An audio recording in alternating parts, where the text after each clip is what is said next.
Assalomu alaykum hurmatli teletomoshabinlar, efirda sport intervyu ko'rsatuvi va odatdagidek biz mamlakatimiz sportiga oid turli mavzularda suhbatlashamiz, turli mutaxassislarni studiyamizga mehmon sifatida taklif etamiz va bugun ham aynan mana shunday holat, ya'ni bugun studiyamiz mehmoni anchadan beri biz uni studiyaga taklif etishga harakat qilib ko'rayotgan edik, lekin mana bugunga nasib qilgan ekan. Studiyamiz mehmoni professional boksda kun sayin o'z nomiga ega bo'lib borayotgan hamyurtimiz, ajoyib o'ziga xos inson Shohjahon Ergashev. Assalomu alaykum. Shohjahon, xush kelibsiz studiyamizga. Shohjahon, mana biz odatda sportchilar bilan ularning professional faoliyati haqida suhbatlashamiz. Umuman mana shu sportdagi erishayotgan yutuqlari, balkim qayerdadir mavjud bo'lgan muammolari haqida. Endi sizni professional ringdagi janglaringiz haqida, umuman professional faoliyatingiz haqida ko'pchilik biladi. Lekin ko'pchilik Shohjahon Ergashev o'zi kim degan bir ma'lumotga ega emas. Sababi biz sizni unchalik ham ko'p ko'rmaymiz ommaviy axborot vositalarida. Ba'zi chiqishlaringiz bor. Shuning uchun aynan sizning o'sha bolaligingizdan tortib sportga kirib kelgan yoshingiz, umuman o'sha bolalikdagi hayotingiz va qanday qilib professional boksga kelib qolganligingizni aynan ringdan emas, ya'ni oddiy hayotdan qiziqib ko'rishga ahd qilganmiz, shunga harakat qilib ko'ramiz. Shuning uchun birinchi savolim shunday bo'ladiki, Shohjahon Ergashev qanday qilib o'zi qo'lqopni birinchi bo'lib mushtiga o'lchab ko'rgan? Avvalambor assalomu alaykum. Ko'rsatuvlaringga taklif qilganlaringizdan juda ham xursand bo'ldim. Mana ko'p bo'lmadi, vatanimizga keldim. O'zimizda baribir boshqacha havolar, boshqacha yaqin insonlarim bilan birgaman. Savolingiz juda ham chuqur savol bo'ldi, chunki bu savolingizga soatlab gapirsam ham bo'ladi, chunki meni havaskor boksda, professional boksda, o'sha o'zimni boks olamiga kirib kelishim, bu hammasini gapiradigan bo'lsam, to'g'risini aytsam, bunga kitob yozsam bo'ladi, chunki juda ham ko'p yo'lni bosib o'tdim. Umuman men boksni juda ham yoshligimda boshlaganman. 4-sinfligimda boshlaganman. Men Farg'ona viloyati Beshariq tumani Rabqon qishlog'ida tug'ilganman. O'sha qishloqda 27-o'rta maktabda tahsil olganman. O'sha maktabda o'qib yurgan paytlarim havaskor boksni boshlaganman. 4-5-sinflarda boshlaganman. Ko'proq bilasizmi, havaskor boksga kirib kelishimga, umuman o'zi boks sohasini tanlashimga meni otam sababchi. Otam Ergashev. Otam juda ham to'g'risi hayotda qattiq qo'l insonlar, juda ham qattiq qo'l. O'sha yoshligimdan tarbiyalab, o'sha qishlog'imizda o'sha boksga kirib kelishimdan oldin, o'sha 3-4-sinfligimda bu narsani hech qachon uyalmaganman. Qishloqda tug'ilganman. Uyimizda oldidan o'sha Rabqon qishlog'ida tug'ilganman. Uyimizda oldidan katta Farg'ona kanali o'tgan edi. O'sha Farg'ona kanalida cho'milib, kanallarning bo'yida mollarimni boqib yurardim. O'sha oddiy qishloq bolasi bo'lganman. Даже ertalab turib o'sha chiqib ketganimda ko'chaga oyoq kiyimsiz chiqib ketgan paytlarim ham bo'lgan. Juda ham ko'p, chunki oddiy qishloqning bolasi bo'lganman. Men hech qachon o'ylamaganman qachonlardir shu Amerikaga borib intilish maqsad bo'lgan, qaysidir bir yuragimni bir chetida shunaqa narsa tugilgan, o'zimni katta bo'lganimdan keyin shu narsa yuragimga tugilgan, lekin o'sha paytlar men hech qachon o'ylamaganman. Chunki baribir bilasizki, qishloqda beg'ubor bolalik bolalik.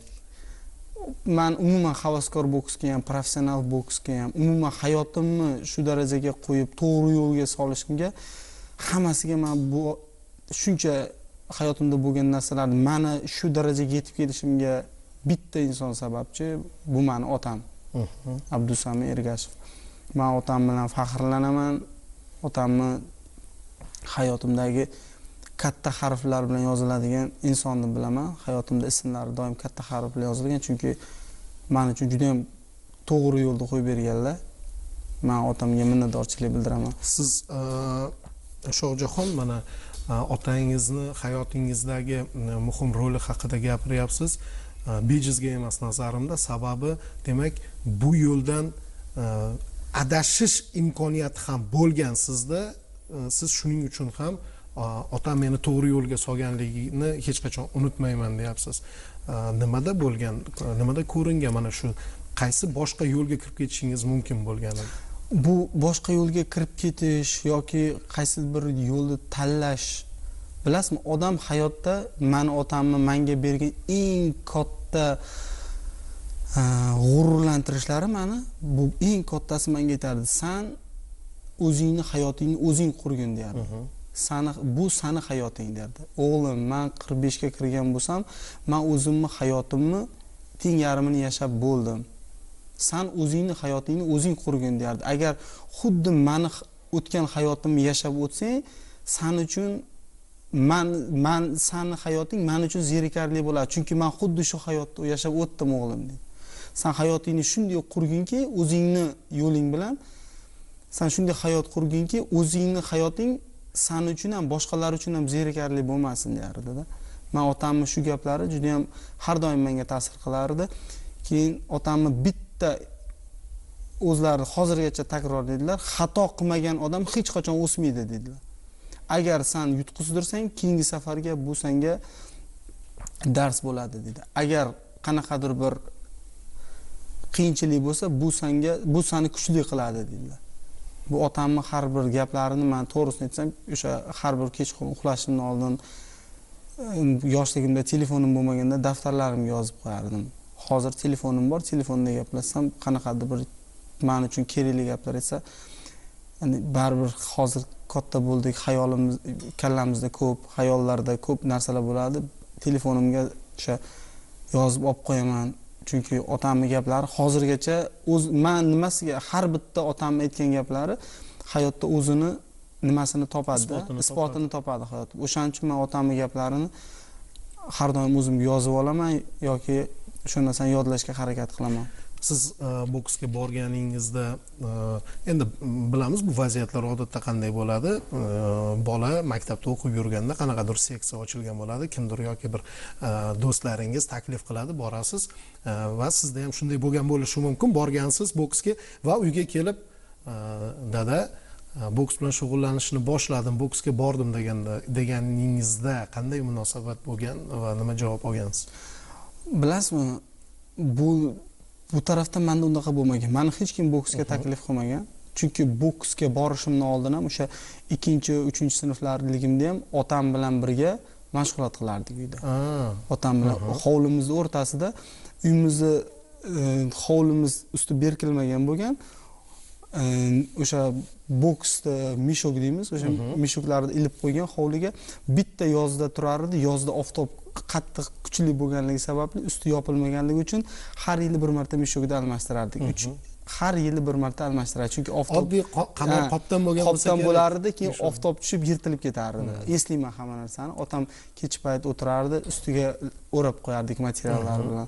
Shu har bitta narsani eslayman. Birinchi perchatkam otam o'zi qo'li bilan eski bo'ladi kurtka, dermanti materiallardan o'sha materiallarni buzib turib, o'shandan perchatka tikib bergan. Endi bu voqea 2001-yillar, 2000-yillar bo'lyapti. O'sha payti 11-10 yoshimda o'sha payti men bilmayman, perchatkalar ham o'sha boks qo'lqoplari bo'lmaganmi o'sha paytda, juda ham kam bo'lganmi. Endi qishloqning bolasi bo'lganman, dadam o'shandan tikib berardilar.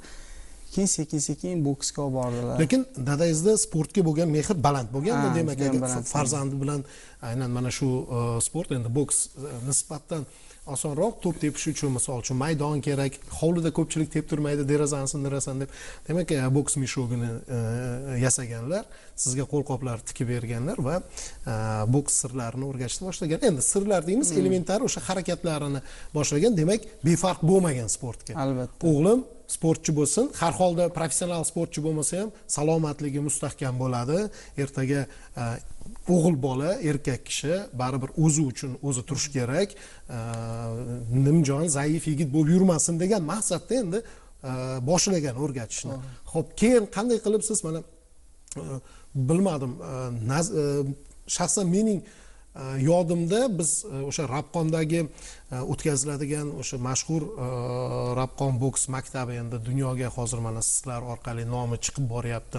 Ko'plab ajoyib bokschilar yetishib chiqqan Rabqondan va Rabqonda har yili an'anaviy turnir o'tkaziladi, xalqaro turnir. Ko'plab bu yerda qo'shni mamlakatlardan ham bokschilar, yosh bolalar kelib ishtirok etishadi o'smirlar o'rtasida. Adashmasam agar siz mana shu havaskor boks faoliyatingizda Rabqondagi turnirlarda ham qatnashgansiz. Albatta, o'sha kichkinaligimda 5-6 sinfda o'qiydigan paytlarim Rabqonda ko'p turnirlarda qatnashganman. Otam bilan birga kelardik, musobaqaga olib chiqishardi. Yaxshi natijalar ko'rsatganman. 2005-2006-yillar O'zbekiston chempionatlariga borganmiz. Qashqadaryoda, Jizzaxda O'zbekiston chempionatlari bo'lgan, o'sha yerlarda g'olib bo'lganmiz. Shohjahon, mana shu yerdan batafsilroq aytib bera olasizmi? Nima bo'lgan? Mana shaxsan mendagi bor ma'lumotlarga ko'ra, siz O'zbekiston chempionatida ajoyib natijalar ko'rsatgansiz. Siz Shohsupaning yuqori pog'onasiga ko'tarilgansiz. Kamida sovrindor bo'lgansiz har doim. Lekin nima uchun terma jamoa safida xalqaro turnirlarga bormagansiz? Bilasizmi, oilamiz to'g'risini aytsam, endi bu narsani aytish uyat emas. Chunki oilani boqiydigan inson faqat otam bo'lgan. Men hech qachon o'sha payt oilamizga meni foydam tegmagan desam bo'laveradi. Chunki endi yosh bola bo'lganman. Men bitta o'g'ilman oilada. Otamga yordam bera olmaganman. Faqat otam o'zi ishlagan. Meni havaskor boksdagi ustozim meni otam bo'lgan. O'sha dadam bilan faqat musobaqalarga kelardik. Katta bunaqa o'quv mashg'ulot yig'inlariga men bitta o'zim kelardim. Chunki otam ikkalamiz kelsak, oilaga yordam berish kerak. Meni jo'natishardi-da, pul topib meni o'sha o'quv mashg'ulot yig'inlariga jo'natib, o'zlari o'sha oilamizni boqish uchun o'sha yerda qolardi. O'sha o'zimizning qishlog'imizda ishlardilar, shu oilamizni boqish kerak, menga sharoit qilib berishlari kerak. O'shaning uchun men kelardim o'sha mashg'ulotlarda. Lekin kichkina bola bo'lganman. Agar hozirgi mana 27 yoshga to'laman, 26 ga to'lib 27 ga o'taman.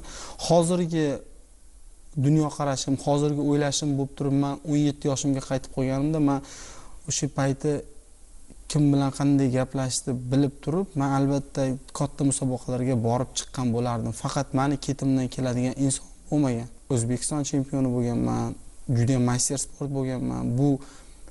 Bu shunchaki aytib o'tib ketiladigan gap emas. Buni tagida qancha mehnatlar bor, qancha qiyinchiliklar bor. Chunki Shohjahon baribir O'zbekiston boksida raqobat kuchli. Kim nima desin, raqobat juda ham kuchli va turli maktablar bor. Bilamiz, bu o'sha Buxoro boks maktabi bor, Toshkent viloyatining ajoyib boks maktabi bor va O'zbekiston chempionati darajasida har qanday vazndan qat'iy nazar Shohsupagacha chiqib kelish bu juda ham murakkab yo'lni bosib o'tish kerak. Aytishingiz o'rinli gap gapirdi, chunki hattoki olimpiadada natija ko'rsatib kelgan sportchilarimiz O'zbekiston chempionatlarida yutqizdirib qo'yapti. Demak, bu o'zbek havaskor boksi bu olimpiadadan ham darajasi kuchliroq turadi desak ham bo'laveradi. Chunki olimpiadada o'rin olgan bolalar har holda O'zbekiston chempionatida isbotlash kerakki, terma jamoa tarkibiga munosib ekanligini isbotlash kerak. Endi Shohjahon, qarang, O'zbekiston chempionati sovrindori g'olib va sovrindori bo'ldingiz o'zi. Endi keyinchalik bu narsa yaxshi yo'lga qo'yildi, bilmadim, o'sha paytda balkim qanaqadir o'ziga yarasha past baland jihatlari bo'lgandir, balkim kimningdir ta'siri bo'lgandir. Lekin hozir siz aytyapsiz, biz bilishimiz bo'yicha O'zbekiston terma jamoasi o'quv yig'in mashg'ulotlari, u yerda tarkibida bo'lgan sportchilarning barcha xarajatlari va hattoki mana mamlakat rahbariyati so'nggi paytlarda sportchini xuddi aytganingizdek ota-onasidan ham borib xabar olgan. Uning xayolida ortiqcha narsa bo'lmasin, faqat sport bilan shug'ullansin. Demak, o'sha paytda shunaqa bo'lmagan ekan. Endi u paytda bunaqa bo'lmagan. Hozirgi bizga boksda berilayotgan sharoit bilan bundan 7-8 yil oldingi boksda berilgan bizga sharoitlarda umuman taqqoslashda umuman iloji yo'q. Chunki o'sha paytda zborniy O'zbekiston komandasida, terma komandada bo'lgan bolalar 3 oyda bir marta oylik olardi. Bu juda ham o'sha payt men eslayman, 3 oyda bir marta oylik berishardi. O'sha bokschilarga so'p berishardi. Hozir qarang, siz xalqaro turnirlarga bormaganingizni sababini so'raganimda, oilaviy sharoitni gapirib ketdingizda. Demak, xalqaro musobaqaga borish uchun ham xarajatlari bir qismini ko'tarishingiz kerak bo'lgan. Yo'q, xarajatlarni hech qanaqa bokschi ko'tarmaydi. Davlatimiz tomonidan o'sha payt ham nima qilingan. Lekin bilasizmi, havaskor o'sha nimaga ketish uchun ham o'sha xalqaro musobaqalarga ketishdan oldin terma o'quv yig'in mashg'ulotini o'tish kerak. O'sha o'zlari beradigan kuchni olish kerak. Chunki o'sha o'quv yig'in mashg'uloti ham shunchaki bo'lmaydi. Men biror marta esla olmayman, qachon men O'zbekiston chempionatlarida 1-2 o'rinda olganimda ham men esla olmayman. Hech qachon men kelib turib nimani bularni o'sha federatsiyani puliga men ovqatlanib yurmaganman. Men o'sha narsa menga nima bo'lmagan. Men otam pul topib bergan, otam katta ishda ishlamasa, oddiy bitta dehqonning farzandi bo'lsam, shu narsani bilishingizni xohlayman, buni hamma bilishni xohlayman. Chunki O'zbekistonda o'zbek bolalari juda ham kuchli. Men dunyoni kezib chiqdim, hozir juda ham ko'p davlatlarga bordim. Amerika, Rossiya. O'zbek bolalaridagi sog'lom, o'zbek bolalaridagi kuchli bolalar yo'q. Endi e'tibor bo'lyapti. Oxirgi 4-3 yildan beri bokschilarimizga, umuman sportchilarga yaxshi e'tibor bo'lganligi sababli hozir chempionlarimiz ko'payib ketdi. Chunki hozir ham biz bilmagan shunaqa kuchli qishloqlarda bolalar, yigitlar bor. Shunday kuchli bolalar bor. Qayerlardadir ishlab yuribdi. O'zini, chunki oilasiga yordam berish kerak. Oilasiga yordam bermasa, baribir hayot qiyinchiliklar, hayot o'zi ko'rsatadi ko'p. Baribir qiyinchiliklar. Mana siz O'zbekiston terma jamoa o'quv yig'in mashg'ulotlarida, endi tushunarli, o'quv yig'in mashg'ulotlarida qatnasha olmagandan keyin baribir terma jamoa murabbiylar shtabi ham o'zi sinab ko'rmagan bolani baribir endi asosiy tarkibga qo'ymasligi tushunarli. Albatta, oddiy masalan o'quv mashg'ulot yig'inlariga kelganda ham faqat o'sha sparing jarayonlarida, mashg'ulotlarda o'tdi. Endi baribir o'sha O'zbekiston federatsiyani rahbarlari ular juda ham har doim to'g'ri yo'l tutishadi, chunki ular shu narsani mutaxassisi. Balkim ular ham qaysidir bir men yosh bo'lganman, o'zimni xatolarimni bilmaganman, qanaqadir bir xatolarim bo'lgan, balkim o'sha sabablar men olib borishmaganman musobaqaga. Siz xafa bo'larmidingiz? Misol uchun O'zbekistonda birinchi yoki ikkinchi raqam bokschisizda, vazningizni, lekin siz, men bitta narsani aytaman. Gapingizni to'xtatib turib aytaman. Men hech qachon hech kimdan xafa bo'lmayman. Xafa bo'lmaganman. Chunki agar hayotimda qanaqadir bir narsa sodir bo'ladigan bo'lsa, bu meni o'zimning xatoyim. Chunki odam o'zidan birinchi o'rinda xato izlash kerak. Men hech kimdan hech qachon xafa bo'lmaganman.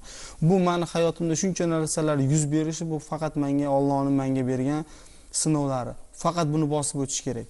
Chunki mehnat, sabr, oxiri g'alaba. Va mana shu mehnat maqsadida bilishim bo'yicha siz Rossiya Federatsiyasiga borasiz. Albatta.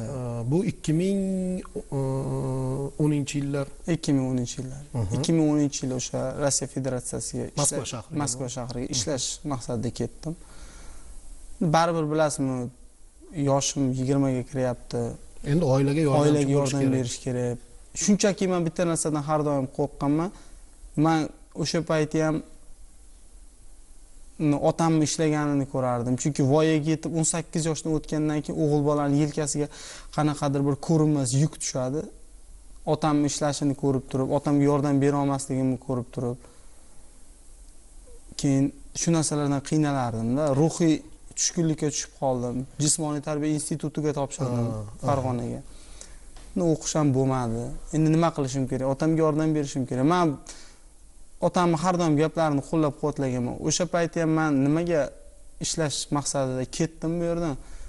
Chunki otamga aytganman kirib, "Ota, nima qilishimni xohlaysiz?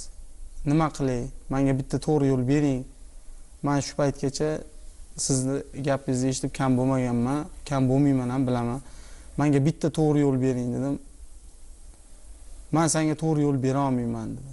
"Men seni shu yoshga olib keldim, hayotingni o'zing qur bundan buyog'ini" dedi.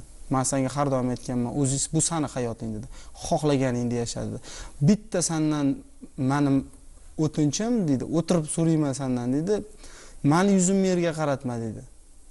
"Sen o'zbek bolasisan, o'zbekligingni esingdan chiqarma. shu millat farzandisan, millatingga xizmat qil, meni yuzimni yerga qaratma. Shu qachon millatga xizmat qilishni o'rgansang, shu xalqqa bolasiligingni esingdan chiqarmagin dedi. Meni otam juda ham xalq sevar odamda. Mana shu qishlog'imga borib so'rasangiz ham hammani juda ham vatanni yaxshi ko'radigan, vatan tuyg'usi bor inson. Menga o'sha bolaligimni o'rgatardilar-da. Sen O'zbekistonning farzandisan. Sen hali zo'r bo'lasan.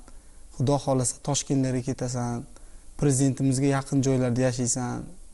Toshkent bu yerdan uzoq prezidentimiz. Sen Toshkentga borib yashasan, eslayman-da, yaqinroq bo'lasan, chunki prezidentlar Toshkentda yashaydi. Yonida yursang, bitta shaharda yashasang, keyin kelajakda sen ham ularga xizmat qilasan. Yaxshi, faqat yaxshi narsalar o'rgatgan. Agar men bokschi bo'lmaganimda, qandaydir bir harbiy sohani egallab turib, shu vatanga xizmat qiladigan bo'lardim. Chunki o'sha payt aytardilar, balkim harbiy xizmatchi bo'lasanmi, qiziqasanmi shu narsaga deyardilar.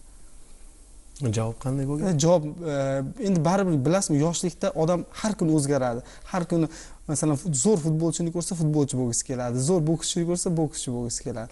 Men har kuni harbiylar 14-yanvarda vatan himoyachilari kuni bo'lsa, televizor ko'rib o'tirib, men harbiy bo'laman derdim. Men ertangi kuni boks ko'rsangiz bokschi bo'laman. O'sha har kuni har xil odamdan nima bo'ladi? Endi yoshlik bu. Albatta. Shohjahon, aytishadi, siz o'sha Moskvada ishlab yurgan paytingizda o'sha yerdagi boksdagi xatti-harakatlarni tasodifan sizning harakatlaringizni o'sha Rossiya Federatsiyasidagi bir shaxslar ko'rib qolishadi-da va sizda potensial istiqbol borligini bilib, keyin sizni professional boksga jalb qilishadi. Qanchalik to'g'ri bu ma'lumot? Bu bilasizmi? To'g'risini aytsam, men har bitta odamning hayotida qorong'u qora varaqlar yozilgan bo'ladi. Men eng qiyin kunlarim o'sha yerda o'tgandi deyman. Chunki qiyin kunlarim, chunki oldimda hech kim bo'lmagan. Uyga telefon qilib qanday sharoitda yashaydiganimni, nima qiladiganimni otamga ayta olmayman, chunki ota, onam bor. Maslahatlashsa, men baribir otangiz sizni endi katta bo'lganingizdan keyin tushunasiz-da. Masalan, meni ham hozir farzandim bo'lsa, men farzandimga hech qachon yomon narsani ravo ko'rmayman. Endi ular siqilishini xohlamaganman, qiynalganman. Qiynalganingizda sabr bilan o'tib, faqat sabr. Bitta o'sha lahza bo'lgan, o'sha voqea bo'lgan va keyin o'zgarish bo'ldi. Albatta, o'sha men bu narsalarni hayotimda yana bitta o'zgartirgan inson o'sha professional boksga hayotimda zo'r ishlarimni, meni hayotimni qaysidir bir tarafdan bitta bu shunaqa yo'ldan boshqa yo'lga hayotimni burib qo'ygan bitta inson bo'lgan, bu Sayfullo Timurich Po'latov degan inson. O'sha o'zi ham o'sha master sportda SSSR bo'lgan, zo'r, juda ham bir xarakterlari qanaqa odam, to'g'rilikni yaxshi ko'radigan inson. Qanday ko'rishib qolgansiz? O'sha men Moskvaga borib axrana bo'lib ishlaganman. Kunduzi qor tozalardim. Shunaqa bir qanaqadir bir narsa bo'lgan, bilasizmi, ichimda mana shunday bir qora narsa bo'lganda, men qora narsa men qachondir portlashimni bilaman, lekin qachon portlashimni bilmayman.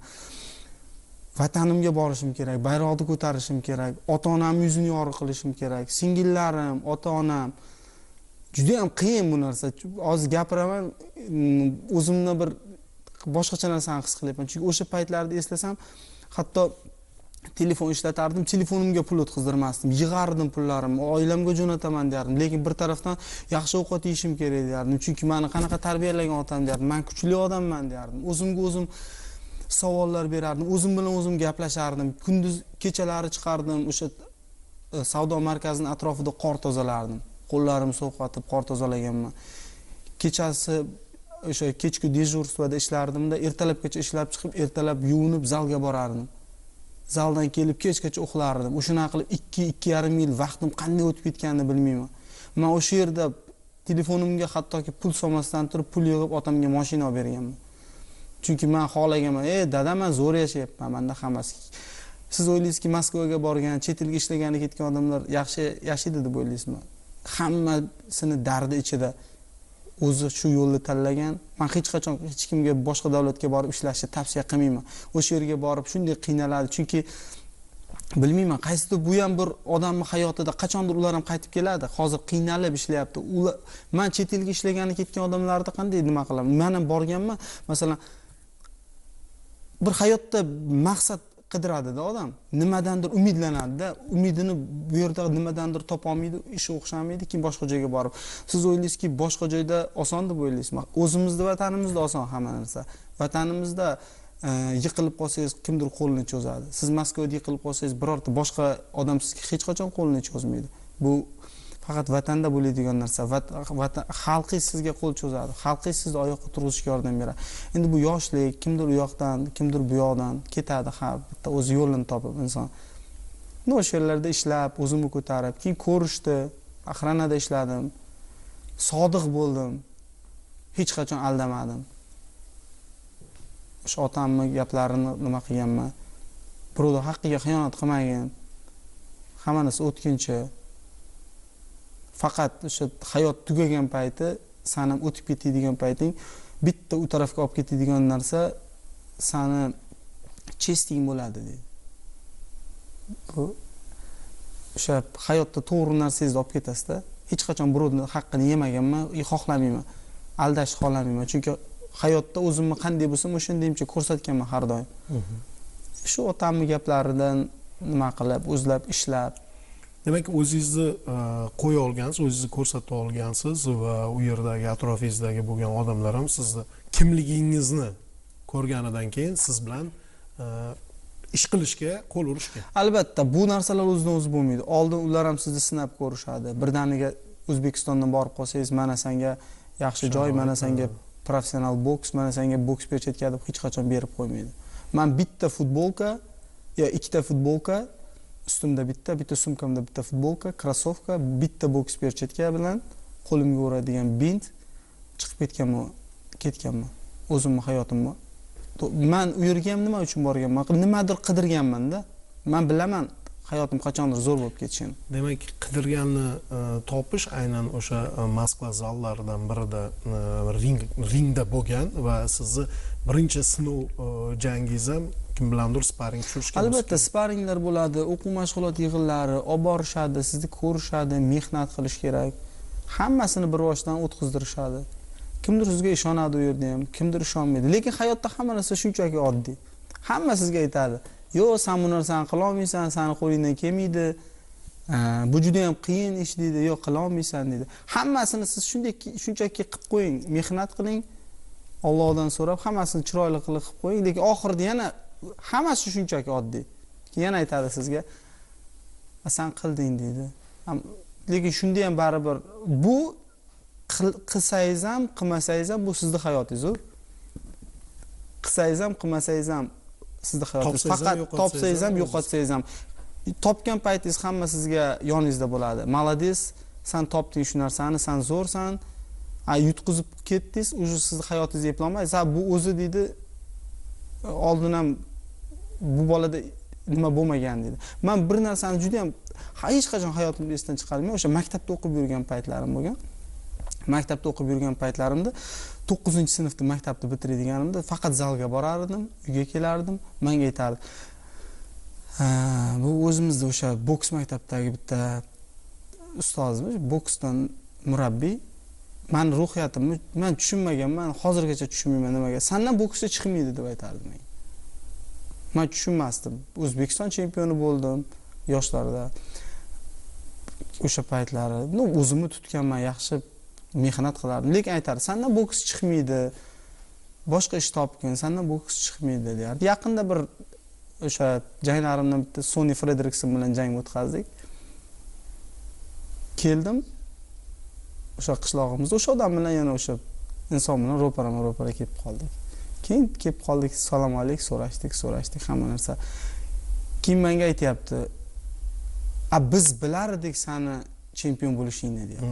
Biz shu bolaligingdan sezganmiz. Bolaligingdan sezganmiz seni chempion bo'lishingni. Chunki sen o'sha paytda ham zo'r eding o'zi dedi. Lekin keyin men to'g'risini aytsam, yuziga qattiq gapirishga botina olmadim.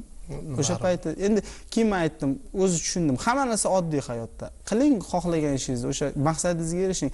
Bu erishgan maqsadimdan u odam hech qachon manfaatdor bo'la olmaydi hech narsadan. Bu meni hayotim. Men chempion bo'ldim. Men vatanim bayrog'ini ko'tardim. Yelkamda va har bitta erkakda vatanning oldida qanaqadir burji bo'ladi.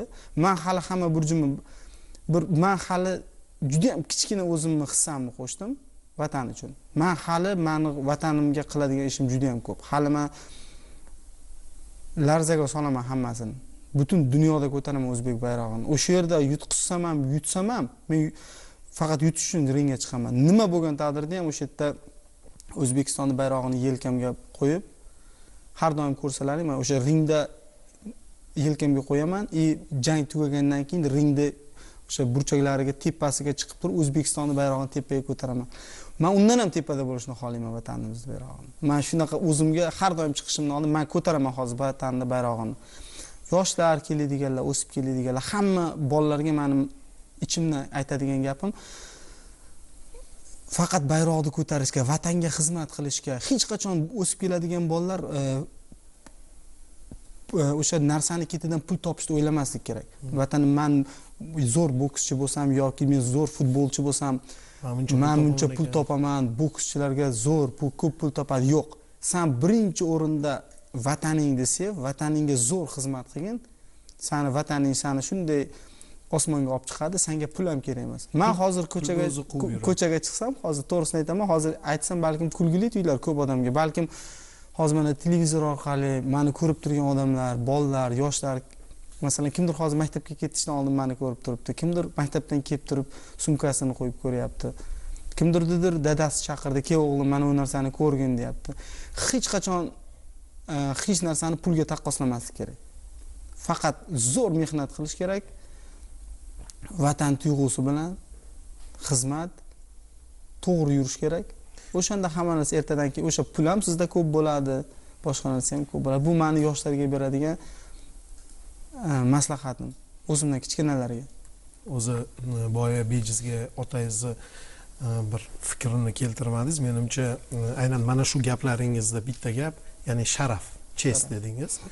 Sharafni saqlash kerak. Shuni o'zi qolgan narsa uni atrofida bo'laveradi. Atrofida bo'ladi. Ya'ni bu sharafning ichida aynan o'sha vatanga bo'lgan muhabbat ham, g'urur ham, hammasi ichida o'sha biz biladigan ijobiy xislatlar, insonni ulug'laydigan barcha xislatlar o'sha sharafning ichida, ya'ni ketganingda sen bilan faqat sharafing ketadi degan fikrda ham menimcha aslida tagida chuqur mana shu ma'no yotadi.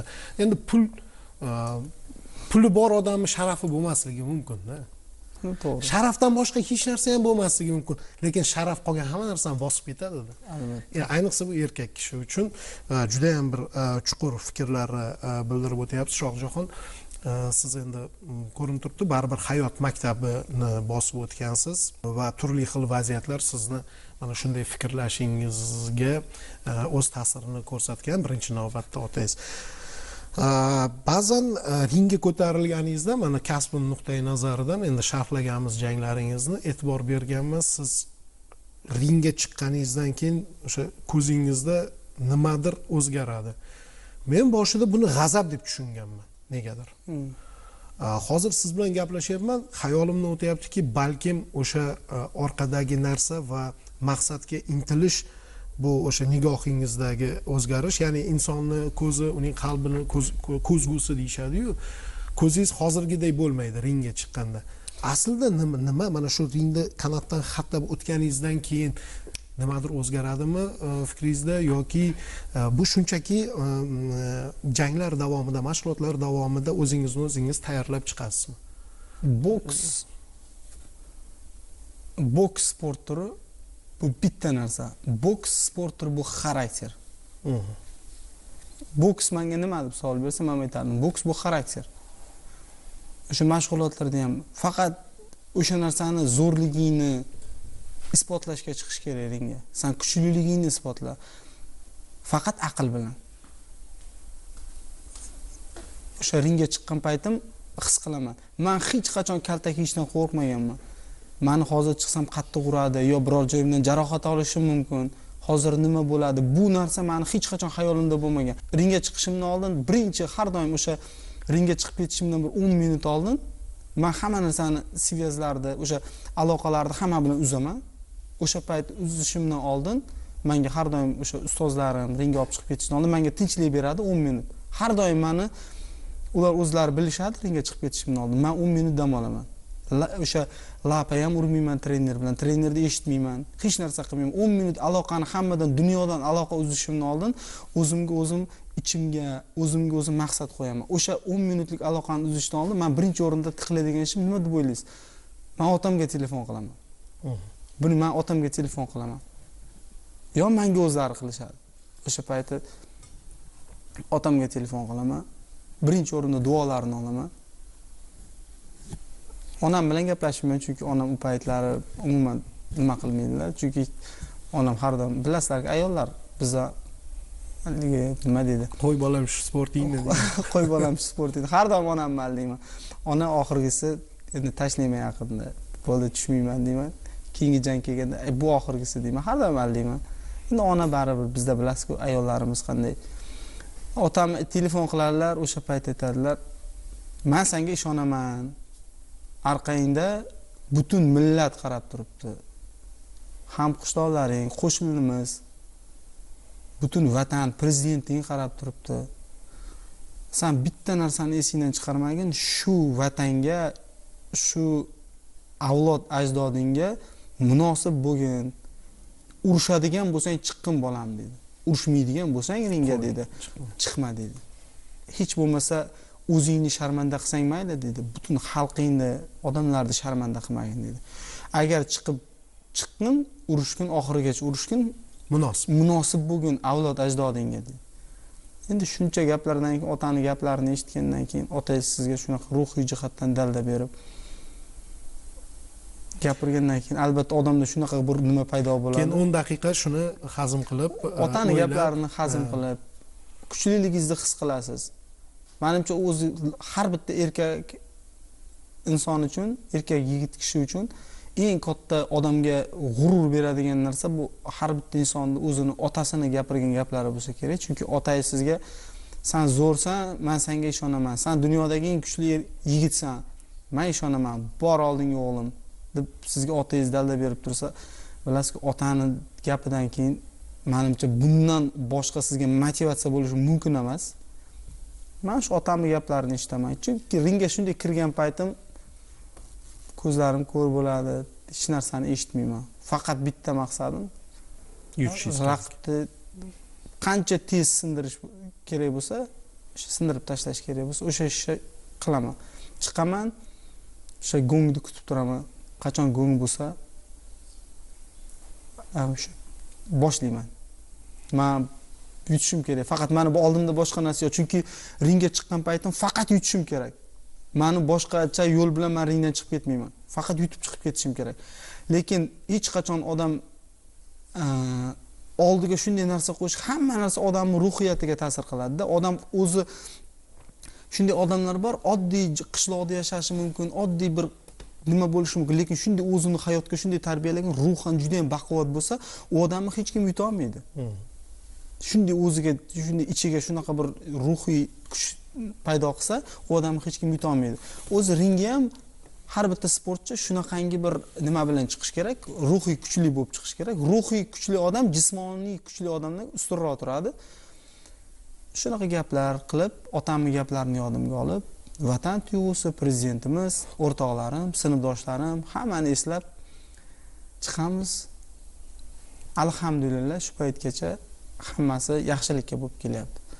Bundan buyog'iga ham yelkamizdagi mas'uliyat juda ham katta. Keyin shu mas'uliyatlarni to'g'ri nima qilish kerak. Mana hozir vatanimizda prezidentimiz tomonidan yoshlarga beriladigan imkoniyatlar qarang. Men o'zimda qishloqlarga sport maktablar qurilgan. Mana kelyapmiz, bizga shunaqa sovg'alar berishadi. Har bitta jangimizdan keyin taqdirlashlar.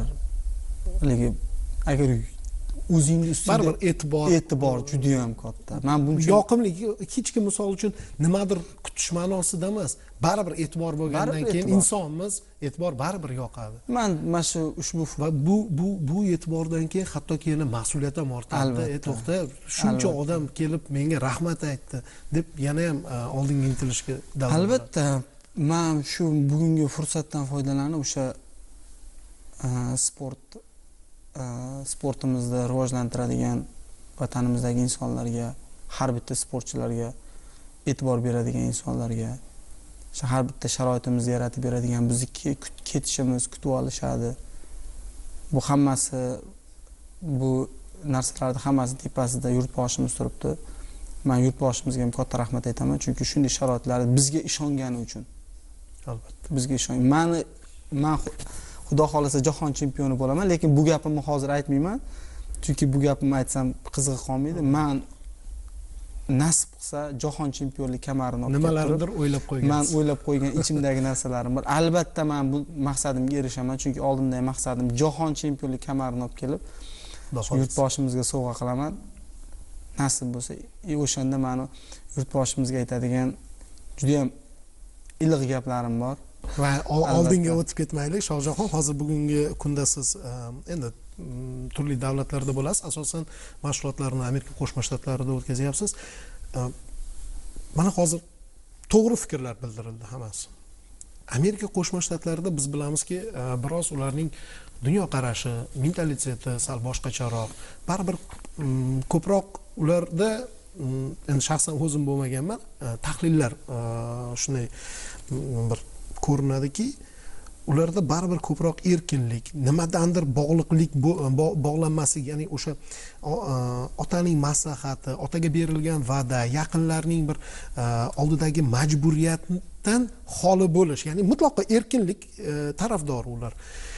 Mana shu atmosfera, mana shu muhit ta'sir qilmaydimi sizga? Ya'ni bunday vaziyatda insonning o'zini ichki immuniteti kuchli bo'lsa, ya'ni tarbiya bolalikdan to'g'ri yo'lga qo'yilgan bo'lsa, ta'sir qilmasligi mumkin. Lekin baribir chalg'itadigan, yo'ldan urishi bo'lgan, mumkin bo'lgan narsalar ko'p. Baribir insonmiz biz. Qonunsiz emgan bandamiz.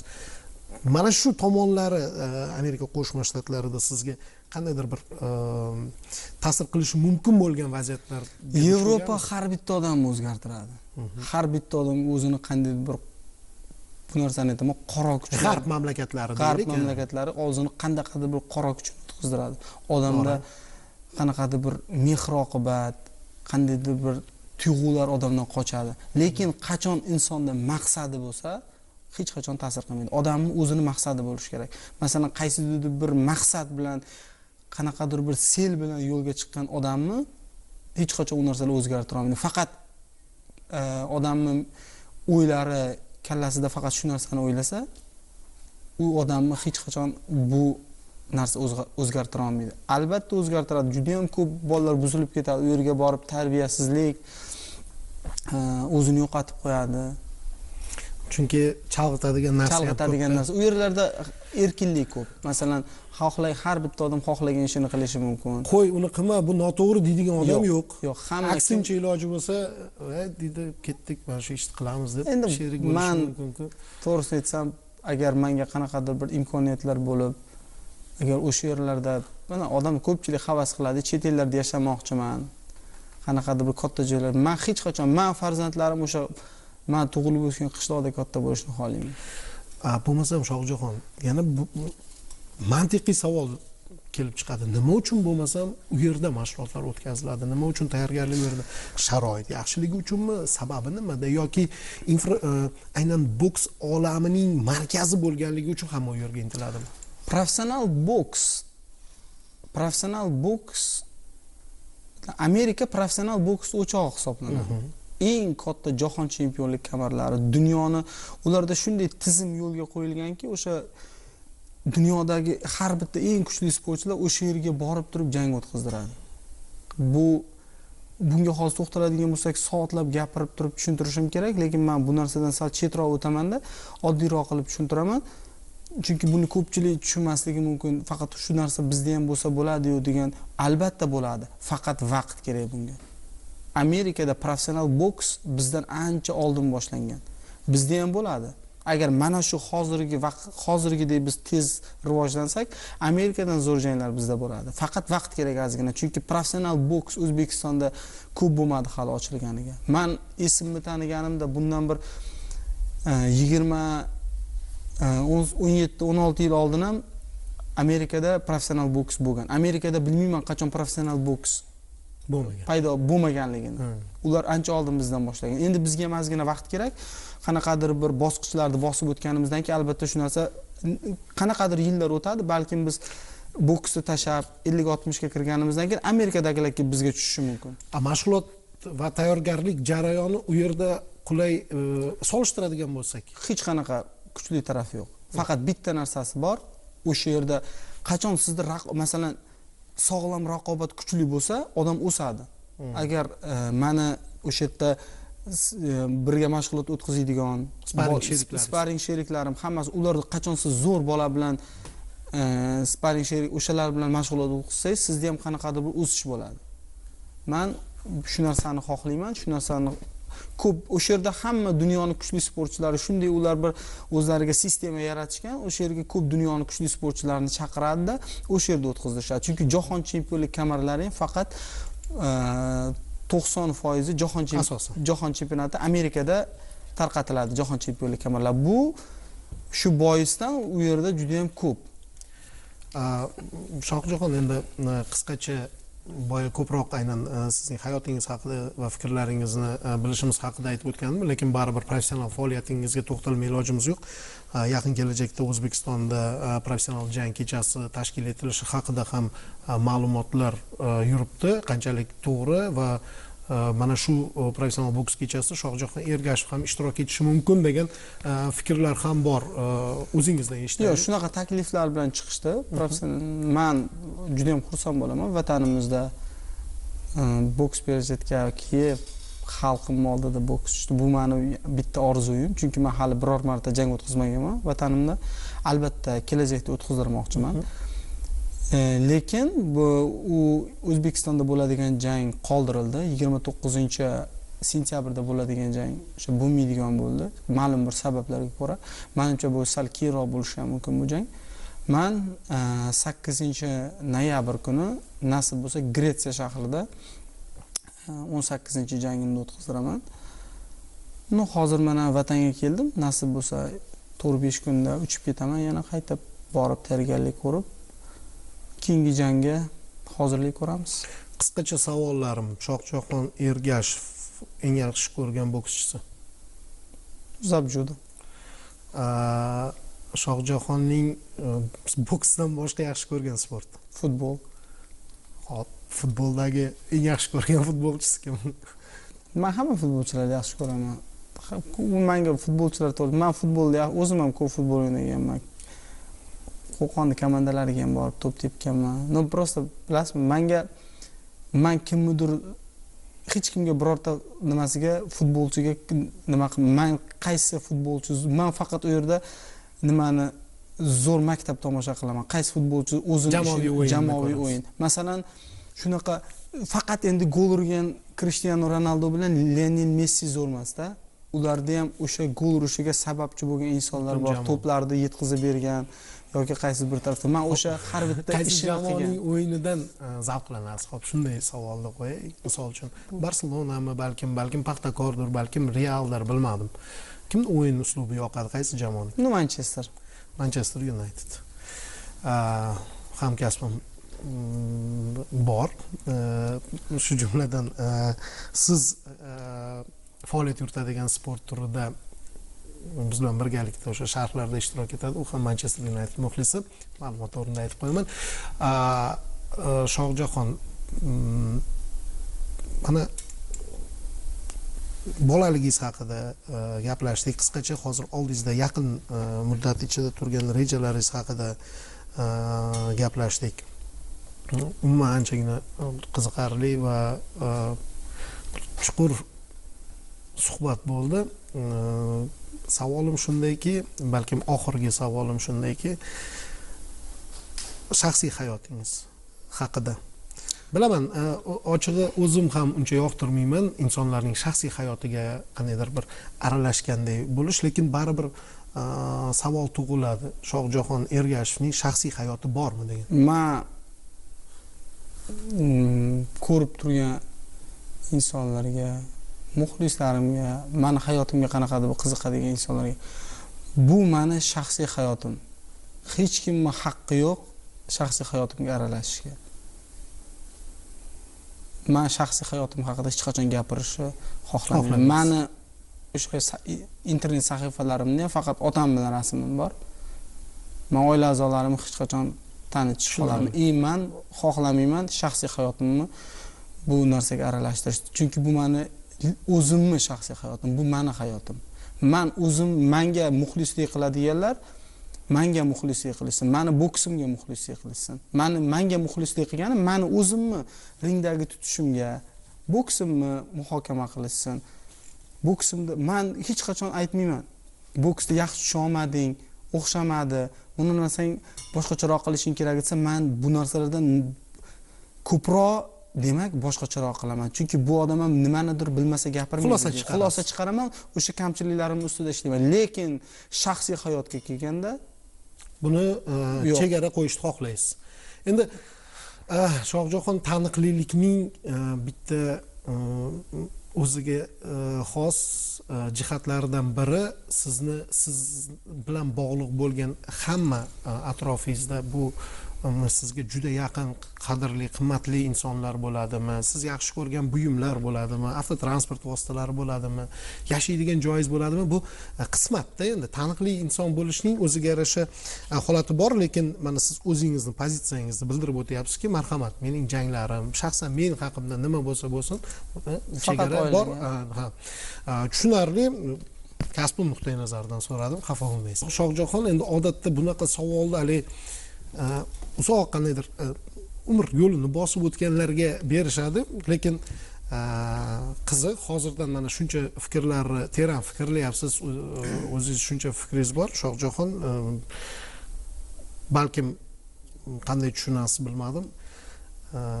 O'sha o'zingizga hozir imkoniyat berilsa, 10 yil, 15 yil avvalgi Shohjahon bilan qanday ohangda suhbatlashgan bo'lardingiz va nima maslahat bergan bo'lardingiz?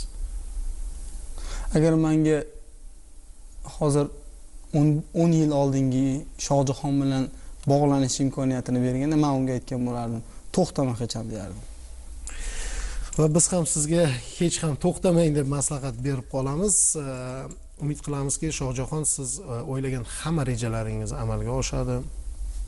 Oldinda albatta qiyin janglar bo'ladi, sababi siz eng yuqori marrani ko'zlayapsiz. Ayniqsa sizning vazningizda juda ham kuchli sportchilar ko'p, lekin sizdan kuchli emas, buni ishoning.